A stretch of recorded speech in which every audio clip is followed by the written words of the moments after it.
संस्कृति है। और पूरे वर्ष के अंदर हर रोज़ कहीं ना कहीं पे त्यौहार मनाया जाता है। इसके तहत अभी मैं कहूँगा 13 जनवरी को जिस प्रकार से लोहड़ी का त्यौहार आ रहा है, हम लोग भी बहुत धूमधाम से एक कुरुक्षेत्र हम लोग 11 तारीख को 4 बजे थी में लोहड़ी का त्यौहार मना रहे हैं। और सर्वप्रथम मैं लोहड़ी के त्यौहार की बहुत लोगों को शुभकामनाएं देता हूँ। और मैं कुरुक्षेत्र एक बहुत बड़ा हमारा परिवार है, इस नाते मैं कहूँगा कि 11 तारीख को 4 बजे आप लोग लोहड़ी के त्यौहार में यहाँ पर जनता पार्टी पंजाब से करी है, इनसे कार्यक्रम बहुत अच्छे हुए हैं। और यहाँ के लोकल भी हमारे जो बच्चे वो भी इसमें कार्यक्रम में भाग लेंगे। बहुत बड़ा कार्यक्रम का लोहड़ी का ये कार्यक्रम ले सकते हैं। और सबसे बड़ी बात में ये ड्रेस में आए तो बहुत सुंदर लगेगा हमारा ये त्यौहार। इसके तहत हमने यहाँ पर आदरणीय प्रधानमंत्री नरेंद्र मोदी जी और देश के मुख्यमंत्री मनोहर लाल जी की और मोदी जी की जोड़ी है, इनके मार्गदर्शन में हम यहाँ पर जो उन्होंने कहा किस प्रकार से मोटे अनाज के लिए हमने यहाँ पर बहुत अच्छा अरेंजमेंट किया। खाने के लिए बाजरे की हम यहाँ पर खिचड़ी खिलाएंगे, देसी घी साथ में होगा, शक्कर होगी। इस प्रकार का हम यहाँ पर शाम को भोजन की व्यवस्था की हुई है। और मैं खास तौर पे कुरुक्षेत्र परिवार के सभी लोगों से हाथ जोड़ के अनुरोध करूँगा कि इस अपने लोहड़ी के अपने इस त्यौहार को जो हम कुरुक्षेत्र में मनाने जा रहे हैं, इसमें आप अवश्य आइए। और ये डायरेक्ट मेरे हिसाब से जनता टीवी में भी उनका टेलीकास्ट किया जाएगा। आज मैं आप लोगों को सोशल मीडिया के माध्यम से क्षेत्र की जनता को विधायक के नाते हाथ जोड़ कर इन्वाइट करता हूँ। विधायक जी, राहुल गांधी की यात्रा भी कुरुक्षेत्र से होकर गुजरी है, जो भारत जोड़ो, तो इसके बारे में क्या कहेंगे आप? कितना असर पड़ेगा इस यात्रा? देखिए, जो राहुल गांधी की यात्रा जोड़ी है अभी चली है, जो उनका भारत जोड़ो, मेरा तो एक अनुरोध है, पहले अपने आप को तो जोड़ लें। आप देखिए, आपने होर्डिंग लगे हुए हैं, कहीं पर किसी पे शैलजा की फ़ोटो है तो हुड्डा साहब की नहीं है, हुड्डा साहब की है तो शैलजा की नहीं है, कहीं पर सुरजेवाले की है तो उसकी नहीं है।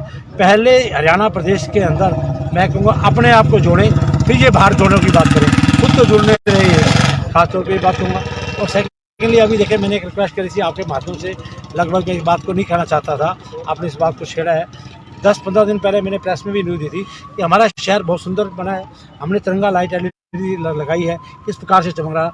मैंने एक कहा था कि वो तिरंगा लाइट पे मेन तौर पे कोई होर्डिंग मत लगाए, लेकिन इन्होंने फिर भी देखिए किस प्रकार के तिरंगा लाइट को ख़त्म कर दिया। वहाँ पर तारे बांधी, किले ठोकी, उससे सारी तिरंगा लाइट का खराब हुआ। ये शहर सबका अपना शहर है, मैं नहीं कहता किसी का, एक का, पूरे शहर के वासियों का अपना शहर है। इसकी सुंदरता को बनाना, इसके अंदर अपना भाग्य, अपना इसके अंदर इन्वॉल्वमेंट करनी बहुत बड़ी बात है। और उसको ख़त्म करने के लिए ये काम एक कांग्रेस पार्टी ने आपके सामने किया है। आप देख सकते हो किस प्रकार से तिरंगा लाइट को ख़त्म करने का काम किया, इतने अच्छे लोग इसकी प्रशंसा करें।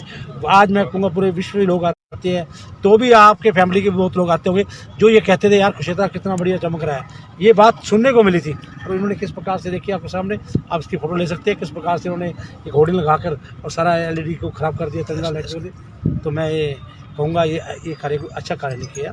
तो इसके लिए तो मेरे को एक आपका बड़ा नेता है, तो आपको तो बहुत बड़ी सोच समझ के कार्य करना चाहिए था, बल्कि आपने इसको शहर को बिगाड़ने का काम किया। और आदरणीय राहुल गांधी जी आए, किस प्रकार से मैं कहूँगा वहाँ पर कह रहे थे कितना सुंदर ब्रह्मसरोवर बना हुआ है, उन्होंने इस बारे में कहा। एक्चुअली मैं कहूँगा हरियाणा प्रदेश के मुख्यमंत्री जी ने बहुत बड़ा काम कुरुक्षेत्र के लिए किया है। राहुल गांधी जी अपने मुख से क्या किया कि ब्रह्मसरोवर बहुत सुंदर लग रहा है। तो ऐसी व्यवस्था हमारे यहाँ हुई है, जब पक्ष के लोग भी प्रशंसा करते हैं तो डेफिनेट काम बहुत बढ़िया हो जाता है। विधायक जी, हम अपने चैनल के माध्यम से आपसे रिक्वेस्ट करते हैं, पिपली पुल के नीचे बहुत बड़े बड़े खड्डे हो चुके हैं जी, जनता बहुत परेशान है, उनके हमारे पास बार बार मैसेज आते हैं कि आने जाने में हर टाइम एक्सीडेंट का डर होता है। देखिए, मैंने आपको कहा था, उसके लिए मैंने अभी PWD को लिख दिया है, तुरंत प्रभाव से उस खड्डों को भरवा देते हैं। धन्यवाद। राकेश टिकैत की भी आज राहुल गांधी से शाहबाद में मुलाकात हुई है, किसान के जो मुद्दे हैं उनको रखा है। तो भारतीय जनता पार्टी भी किसानों के लिए कुछ कर रही है। देखिए, भारतीय जनता पार्टी हमेशा किसानों की रही है। किस प्रकार से 5 एकड़ के कम खाते किसान के खाते में 6,000 रुपये डालने का काम किया हमने। आज फर्टिलाइज़र भी कितनी बड़ी सब्सिडी दी। इसी प्रकार से किस प्रकार से इंस्ट्रूमेंट जो हमारे फसलों पर लागू होते हैं उसके लिए 90% सब्सिडी देने का काम किया प्रदेश के प्रधानमंत्री नरेंद्र मोदी जी ने किया, हरियाणा प्रदेश के मुख्यमंत्री मनोहर लाल जी ने किया। हमेशा हमारी चिंता है। आज मैं दावे से कहता हूँ किस प्रकार से डायरेक्ट फार्मर के खाते में पैसा डालने का फसल का काम किया। तो देश के मुख्यमंत्री देश के प्रधानमंत्री नरेंद्र मोदी जी ने किया। आपके सामने देखिए टैक्स का किस बार से अकाउंट में पैसे आते हैं, इस बार से ऐसी व्यवस्था करने का। आज भी मैं कहूँगा पूरे हिंदुस्तान में अगर कोई प्रदेश, हरियाणा प्रदेश 13 फसलों पे MSC पे पैसा प्राइस पे दे रहा है तो हरियाणा प्रदेश दे रहा है, पहला प्रदेश है हरियाणा का। बहुत सारे गरीब लोगों के BPL जो कार्ड थे उनके नाम कट गया, उसके बारे में क्या कहेंगे? देखिए इसमें मैं जनता से अपील आपसे के माध्यम से रिक्वेस्ट करूँगा, 1,80,000 से इसकी आयु इनकम कम है, उसका हम उसको आयुष्मान कार्ड भी दे रहे हैं। लेकिन इसके अलावा भी मैं ये कहूँगा किसी की अगर गलत पेंशन कट गई है, गलत किसी के आयुष्मान कार्ड कट गया है, वो हमें काइंडली बताए, इमीडिएट हम उस पर एक्शन लेके उसको बनवाने की व्यवस्था करेंगे। लेकिन कोई आदमी करोड़पति है और वो भी उसका बाद आयुष्मान कार्ड बनाता है या वो नाम क्या कोई पेंशन लेता है, उसको अपने आप छोड़ देनी चाहिए, उसी में किसी गरीब आदमी का उसमें बड़ा हो सकता है। मैं तो इतनी रिक्वेस्ट करता हूँ। विधायक जी, जो नगर परिषद के वार्ड बंदी हुई है, विपक्ष के लोगों ने आरोप भी लगाया कि ये वार्ड बंदी सही नहीं हुई है, कहीं वोट ज़्यादा है, कहीं वोट मतलब जो जनसंख्या वो कम है, वोट ज़्यादा है, इसके बारे में क्या कहें? देखिए नगर परिषद की वार्ड बंदी बिल्कुल ठीक हुई है। जब वार्ड बंदी का टाइम हो रहा था उस समय इन्होंने ऑब्जेक्शन किए, इस प्रकार से वो ऑब्जेक्शन भी सोल्व हुए, डिप्टी कमिश्नर महोदय के माध्यम से ठीक हुए। उसके बाद वोटें बनी, उसमें ऑब्जेक्शन दिए, वो भी ठीक बन गई। जब सारा प्रोसेस क्लियर हो गया, इनके ऑब्जेक्शन रिमूव हो गए, उसके बाद तब तो इलेक्शन की तैयारी हुई है। अब इलेक्शन तो घोषणा होने वाली है।